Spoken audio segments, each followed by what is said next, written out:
ஆ வணக்கங்க. என் பேர் தியாகராஜன். நான் அம்மாவோட மாணவர். ஜோதிடம் அப்படின்றது ஒரு சின்ன சின்ன கத்துக்கிட்டு கொஞ்சம் கொஞ்சமா தெரிஞ்சது. அதுக்கப்புறம் அம்மா இத பத்தி நான் கேள்விப்பட்டேன். அப்புறம் அம்மாட்ட படிக்கணும் அப்படின்ட்டு ஆன்லைன்ல நானு அம்மாட்ட நான் கத்துக்கிட்டேன் ஜோதிடத்த. உண்மையாலுமே அம்மாட்ட கத்துக்கிட்டதுக்கப்புறம் இந்த ஜோதிடம்னா என்ன? அதோட மகிமை என்ன? அதோட கிரகங்கள் என்ன? அது என்னென்ன பாவங்கள், என்னென்ன செய்யும்? எல்லாமே நான் இன்னைக்கு தெரிஞ்சு வச்சிருக்கேன்.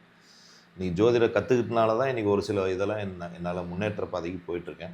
எனக்கே ஒரு பிரச்சனை சில சில பிரச்சனைகள்லாம் வரப்போ, அம்மாட்ட தான் நான் கலந்துக்குவேன். ஏன்னா, நான் என்னதான் நான் கத்துக்கிட்டு இருந்தாலும் ஒரு குருநாதர்ன்ட்டு அவங்கள்ட்ட மறுபடியும் நான் ஜோதிடத்த பத்தி நான் என்னோட ஜாதகம் குடுத்தே நான் கேட்பேன். அப்போ அம்மாவுக்கு உடம்பு ரீதியா கொஞ்சம் பிரச்சனைய குடுக்கும்ப்பா அப்படின்லாம் சொன்னாங்க. அதே மாரியே நடந்தது. அதே மாரி சில விஷயங்கள் என் பையனுக்கு கூட சொன்னாங்க. "கொஞ்சம் பார்த்து இருப்பா" அப்படின்னாங்க. சில விஷயங்கள் அது வெளிய சொல்ல முடியாது. சில ஹாஸ்பிட்டல் செலவா நடந்தது. "இந்த டைமுக்குள்ள உனக்கு எல்லாமே முடிஞ்சு நல்லா இருப்ப" அப்படின்னு சொன்னாங்க. ஏன்னா நான் ஜாதகம் கத்துக்கிட்டாலுமே, குருநாதர்ட்ட அவங்கள்ட்ட நான் மறுபடியும் அதோட தெரிஞ்சுக்கலான்னு கேட்டதில தான், "இத்தன டைமுக்கு அப்புறம் தான் நீ நல்லா இருப்பப்பா" அப்படின்னாங்க. அதே மாரி இந்த வருஷம் பூரா அந்த 2025 ரொம்ப பாதிப்புக்குள்ளாகி, இப்போ அம்மா ஜாதகம் பார்த்து இப்போ நல்லா இருக்கேன். என்னதான் நான் ஜாதகம் கத்துக்கிட்டாலும், ஜோதிடரா இருந்தாலும் அம்மாட்ட ஜாதகம் கேட்டு இப்போ டெவலப்ல போயிட்டுருக்கேன். இன்னொரு விஷயம் என்னன்னு கேட்டீங்கன்னா, நான் அரசியல்ல இருக்கேன். அந்த அரசியல்ல அண்ணன் சொன்ன மாரி எனக்கும் சொன்னாங்க. "உனக்கு பதவி கிடைக்க போகுது. பெரிய ஒரு ராஜ மரியாதைலாம் உனக்கு இருக்க போகுதுன்னு" சொன்னாங்க. நான் எதிரே பார்க்கல.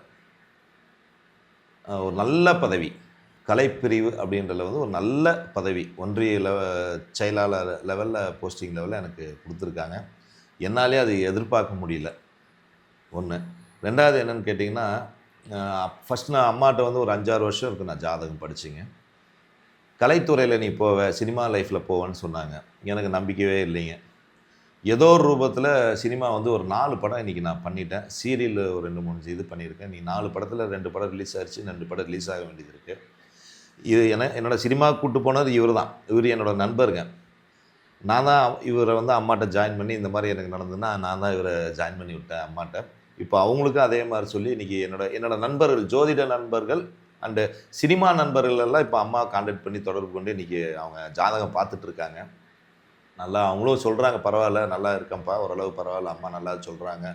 அப்படின்ட்டு.